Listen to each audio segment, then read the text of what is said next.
2023 ఎన్నికల్లో ప్రధానంగా చూస్తే 2001 నుంచి కేసీఆర్ తోటి అండగా ఉన్నటువంటి అనేక వర్గాలు, ముఖ్యంగా సింగరేణి కార్మికులు, ఆర్టీసీ కార్మికులు, మహిళలు, నిరుద్యోగులు, ఇట్లా వివిధ వర్గాలు బాగా అసంతృప్తి కనిపించింది. 11 సింగరేణి నియోజకవర్గాల్లో ఒక్కచోట కూడా టీఆర్ఎస్ ఎక్కడ గెలవలే. అట్లాగే అంటే పోస్టల్ బ్యాలెట్లో అనేక చోట్ల బీజేపీ మొదటి స్థానంలో ఉంది, అనేక చోట్ల కాంగ్రెస్ మొదటి స్థానంలో ఉంది, చాలా కొద్ది స్థానంలో మాత్రమే కనిపించింది టీఆర్ఎస్. ఈ ప్రధానమైనటువంటి అంటే ప్రధానంగా నడిచినటువంటి వర్గాలన్నీ దూరం అవటాన్ని ఎట్లా చూస్తారు మీరు? యాక్చువల్గా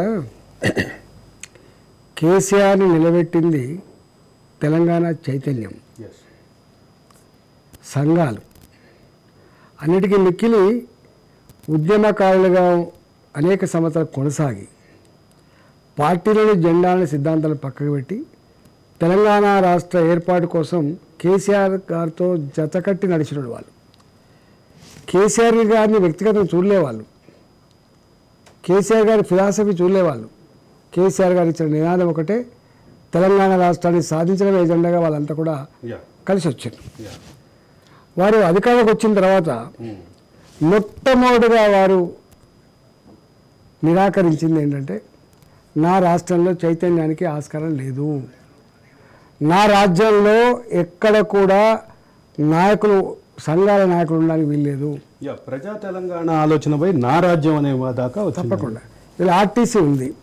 తెలంగాణ ఉద్యమంలో అన్నీ బంద్ పెట్టినా కూడా ఎక్కడ ఇంపాక్ట్ లేకుండే, కానీ అన్నేసి చూడు నన్నేసి చూడు అన్నట్టుగా ఆర్టీసీ బంద్ అయిన తర్వాత విపరీతమైన ఇంపాక్ట్ ఉన్నది.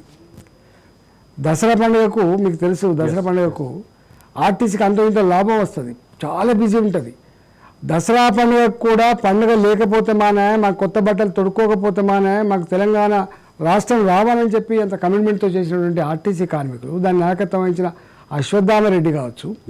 ఇలా అశ్వత్థామరెడ్డిని తొలగిస్తే తప్ప నేను మీతో చర్చలు జరపడం, అది సంఘాలు ఉంటేనే నేను ఆర్టీసీని అసలు నాయకులే కారణము, చైతన్యమే కారణము, సంఘాలే కారణం అని చెప్పి 39 మంది చావులకు కారణం ఏంటండి.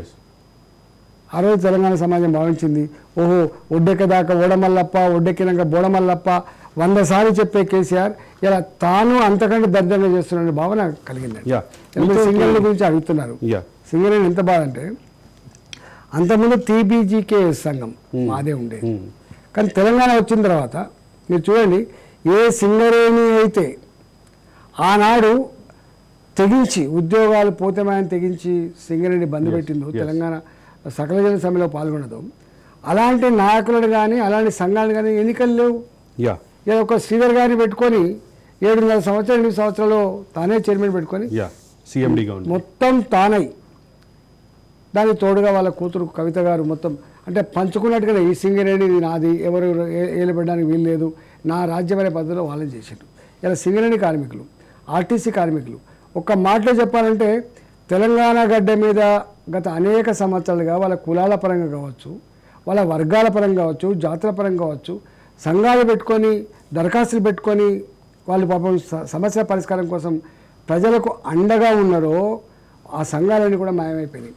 మీకు తెలుసు, ఇందిరా పార్క్ దగ్గర ధర్నా చౌక్ ఏందండి, ధర్నా చౌక్ ఎవరు సమస్య ఉంటే వాళ్ళు పాపం టెంట్ వేసుకొని అసెంబ్లీ జరిగేటప్పుడుగా ఆ ప్రతిపక్ష ఎమ్మెల్యేలు పిలిపించుకొని, నాయకులను పిలిపించుకొని మాట్లాడించుకొని మా సమస్య మీరు అసెంబ్లీలో ప్రస్తావించండి, మా సమస్య పరిష్కారం అయిందని చెప్పి అడిగేటువంటి మా ఆశా వర్కర్ కావచ్చు, మా అంగన్వాడీ టీచర్ కావచ్చు, మా విఆర్ఏ కావచ్చు, మా విఆర్ఓ కావచ్చు, వాళ్ళు ఎవరు సమ్మె చేయడానికి వీలేదని చెప్పి సాధించాడు. ఒక్క ఈ రాజ్యంలో కేసీఆర్ 10 సంవత్సరాలు పాలించిన కాలంలో ఒక్క సంఘం కూడా సమ్మె నోటీస్ ఇచ్చి వాళ్ళు చర్చలకు పిలవకపోయారు.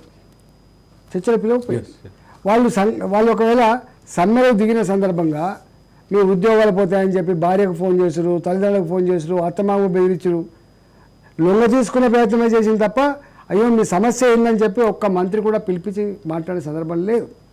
ఇలా ఎమ్మెల్యేలు కావచ్చు, మంత్రులు కావచ్చు, అందరూ ఈ సంఘాల నాయకులు వాళ్ళ దగ్గర పోయినప్పుడు అనే మాట ఏంటంటే, అయ్యా మా చేతులు ఏం లేదు, ముఖ్యమంత్రి గారికి చెప్పే దమ్ము మాకు లేదు, ముఖ్యమంత్రి మాకు కలిసే ప్రసక్తి లేదు, మీకు అంతకంటే కలిసే ప్రసక్తి లేదు, మీ కర్మ అని చెప్పింది తప్ప ఏ మంత్రి కానీ ఏ ఎమ్మెల్యే కానీ నేను తీసుకుపోతుందా ముఖ్యమంత్రి దగ్గరికి అని చెప్పి ధైర్యంగా తీసుకుపోయిన మంత్రి లేడు.